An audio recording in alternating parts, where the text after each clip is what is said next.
Bonjour à toutes, bonjour à tous, un nouveau numéro de Drôle de juriste exceptionnel, puisque vous retrouverez certains des intervenants sur le plateau des rendez-vous des transformations du droit les 17 et 18 novembre au Palais des Congrès à la Porte Maillot. Et j'ai l'immense plaisir de recevoir aujourd'hui Elisabeth Talbourdet-Ville. Elisabeth, bonjour. Bonjour. Merci beaucoup de nous donner du temps. Alors en plus, vous avez un job aujourd'hui qui est totalement incroyable puisque vous êtes entrepreneur d'intérêt général, EIG. C'est ça. Vous n'en en direz un petit peu plus, mais votre parcours est extrêmement intéressant.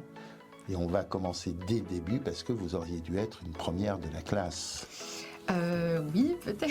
Je sais pas. Quand on regarde King's College, Columbia, Depardieu, Queen, Linklaters, EFB, carrière de jury, vous auriez dû être avocate d'affaires, non? À la base, c'était ce vers quoi je me suis destinée progressivement. Je pense peut-être plus au fil des étapes qui avançaient. Et voilà, j'avais pas forcément. J'avançais dans ma barque, peut-être aussi un peu en tant que première de classe pour suivre le mouvement. Et puis finalement, non. Alors, pas eu la chance qu'on vous pose des questions le jour où vous avez passé le barreau, puisque vous l'avez eu.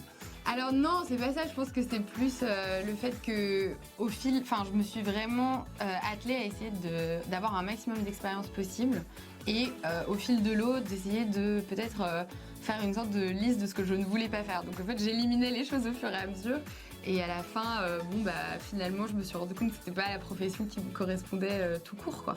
Alors pourquoi ?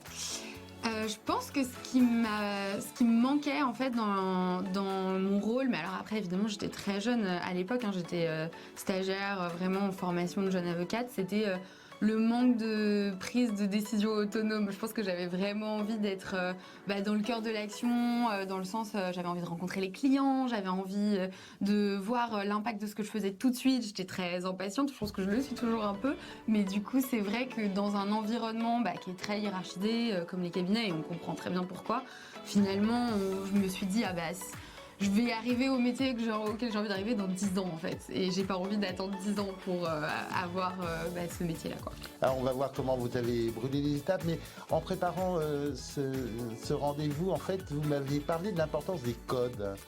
Oui, je pense que ça, c'est vraiment un élément essentiel que j'ai appris en cabinet et à travers une formation de juriste peut-être très traditionnelle. C'est vraiment de savoir s'exprimer face à des supérieurs hiérarchiques, des clients, des professeurs dans des universités, cette espèce de cadre ultra formel. En fait, il m'a appris à vraiment bien évoluer dedans. Et aujourd'hui, même si évidemment je fais de l'innovation et j'essaye de faire des choses différemment, ces interlocuteurs-là, je leur parle toujours. Je suis toujours amenée à présenter les choses à des personnes qui sont dans des milieux très institutionnels. Je travaille en ce moment pour l'État, donc il n'y a pas plus institutionnel finalement. Et du coup, je pense que c'est vraiment essentiel de tirer au maximum ce savoir-être et aussi ce travail, cette manière de travailler. Moi, j'ai appris à faire des nuits longues, des week-ends, à rédiger très bien, sans faute d'orthographe tout de suite, à préparer des mails. Ça paraît parfois un peu trivial quand on fait ces métiers-là, parce qu'en fait, c'est tellement attendu de nous qu'on n'a même plus l'impression qu'on est en train de faire quelque chose qui a de la valeur ajoutée. Ouais. Et en fait, quand on sort de ces milieux-là, on se rend compte que en fait, c'est une formation vraiment essentielle et que tout le monde n'a pas eu la chance d'avoir.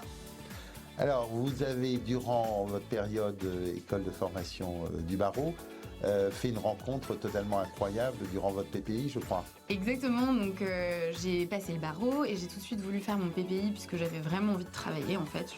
Les études commençaient à être un peu longues et je suis allée chez Estée Lauder Companies, donc dans l'équipe juridique et la directrice juridique était Marie-Paul Saville qui a ensuite créé Hammurabi, la fondatrice d'Hammurabi, donc une des premières agences de legal design en France. Et donc j'ai eu la chance de pouvoir la rencontrer à ce moment-là. C'est elle qui m'a montré, introduite vraiment au legal design et je l'ai suivie ensuite dans son entreprise. Donc oui, ça a été une rencontre vraiment décisive. Ouais, elle débutait à l'époque. En plus, elle a fait son premier atelier dans le DU Transformation Digitale du Droit et Legal Tech. donc c'est un grand souvenir. Vous l'avez suivi pendant 2 ans, 3 ans, rejoint sans prêter serment finalement? Alors en fait, donc je faisais mon PPI au sein des Estée Lauder Companies. Une fois que ça s'est terminé, pendant que j'étais élève avocate à l'école du barreau, j'ai fait mon alternance avec Marie. Donc j'ai pu pendant 6 mois vraiment découvrir le legal design, le monde aussi de l'entrepreneuriat, puisque voilà, l'entreprise se créait. Donc tout ça a été très nouveau et vraiment passionnant. Et en fait, je pense que c'était à ce moment-là où il y a eu vraiment un déclic, où je me suis rendu compte qu'en fait, tout ce que j'avais appris jusqu'à présent allait me servir à justement rendre le droit plus accessible. Moi, c'est vraiment quelque chose qui a énormément résonné, qui résonne toujours d'ailleurs beaucoup. Mais par contre, j'ai dû quand même, puisque j'étais bien lancée, je voulais pas m'arrêter là et ne pas aller au bout de l'école. Et donc, j'ai fait mon stage final après avoir fait mon premier stage au sein de l'agence. Et je dois avouer que c'était pas facile, parce que forcément, une fois qu'on a découvert quelque chose qui nous passionne, j'avais le sentiment de revenir à quelque chose en fait que je savais déjà que je voulais plus faire. Alors après, ça a été une expérience encore une fois hyper enrichissante, puisque c'était un stage très intéressant et où j'ai beaucoup appris, mais avec dans l'idée quand même d'aller rejoindre l'entreprise de manière pérenne, définitive, juste après quoi. Et donc j'ai fait 2 ans après. Belle aventure avec Hammurabi, et pourtant vous y mettez fin, ou vous avez envie, est-ce que vous êtes toujours impatiente au bout de 2 ans et vous avez envie d'explorer autre chose? Oui, alors je sais pas si c'était de l'impatience, c'était vraiment une opportunité. Donc le programme d'entrepreneur d'intérêt général existe depuis 5 ans. Donc ça, c'est la 6e année cette année. Et l'année dernière, c'était la première fois qu'ils recrutaient des juristes. Et donc, il faut savoir que ce programme, ça rassemble des designers, des développeurs, des data scientists, avec pour ambition de créer des services numériques de l'État. Et c'est vrai que quand j'ai vu qu'ils recrutaient des juristes pour la première fois, au sein d'équipes pluridisciplinaires, je me suis dit, c'est exactement ce que j'aime faire. Et en réalité, chez Hammurabi, on avait des projets, on avait plein de projets différents, mais on avait des projets avec le service public. Oui, avec la CNIL notamment, où vous avez fait un travail remarquable sur la compréhension RGPD par les usagers. Exactement, c'était à destination des mineurs. Donc ça, c'était vraiment un beau challenge, puisque forcément déjà que le RGPD n'est pas simple à comprendre pour tout le monde, pour les enfants et les adolescents, a fortiori, c'est plus difficile. Et donc c'était vraiment des projets, moi, qui m'avaient passionnée. J'avais adoré tous nos projets à dimension publique, les projets pro bono de l'agence, qui en fait beaucoup, enfin voilà. Tous ces projets-là me passionnaient vraiment, et donc je me suis dit, c'est hyper intéressant en tant que personne qui maintenant quand même connaît bien le legal design, d'aller amener ça au sein de l'administration et de pas simplement travailler sur des projets pour l'administration, mais vraiment d'aller au cœur de l'administration et voir comment est-ce que ça peut s'intégrer. Alors aussi parce que l'administration, c'est plus difficile à bouger, ou en tout cas les mécanismes ne sont pas les mêmes que dans une entreprise du secteur concurrentiel. Je pense que l'administration, c'est vraiment... alors il y a plein de préconçus que moi je trouve qui sont pas vrais du tout, en tout cas que j'ai beaucoup déconstruit au fil de mon expérience au sein de l'administration, mais je pense surtout que, en fait, ce qui est intéressant, c'est vraiment la manière dont le programme amène l'innovation au sein de l'administration, avec des équipes qui rejoignent en fait les cœurs de métier, et où du coup on a vraiment cette synergie des compétences métiers d'un côté, des compétences de la connaissance de l'institution. Donc moi j'ai un porteur de projet qui est une personne qui travaille dans l'administration depuis très longtemps et qui tous les jours en fait m'apprend à naviguer ce système. Et donc en fait finalement la convergence des métiers, donc moi je travaille pas seule évidemment, je travaille avec un data scientist, et en fait il nous aide énormément, nous deux, en tant que personnes peut-être un peu extérieures qui viennent innover, à comprendre comment le faire au mieux en fait. Et donc c'est vraiment cette synergie là que je trouve vraiment intéressante. C'est qu'on n'est pas, on n'est pas des personnes extérieures qui arrivent, qui réalisent une tâche et qui s'en vont.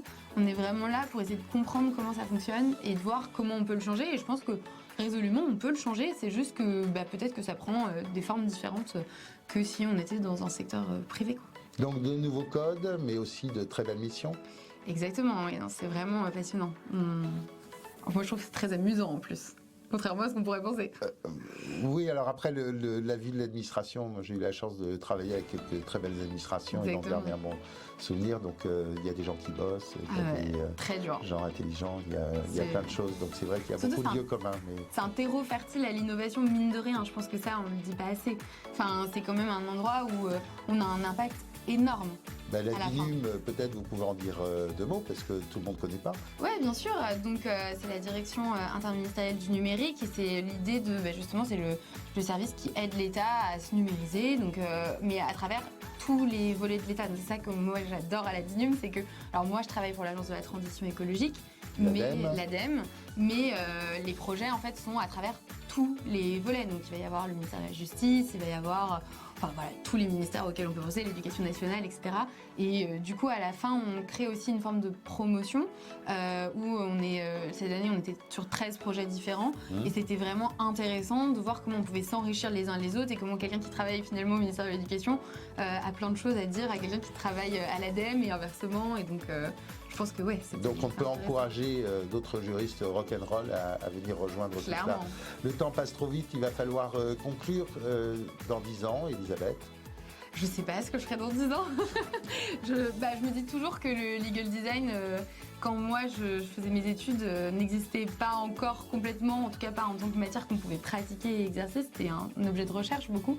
Donc je me dis que peut-être il y a dans 10 ans quelque chose qui est en train de se créer que je ne connais pas et que je vais découvrir et dans lequel je vais me plonger avec beaucoup de passion. Donc je me laisse toutes les portes ouvertes en tout cas. Et autre chose totalement, créer votre boîte?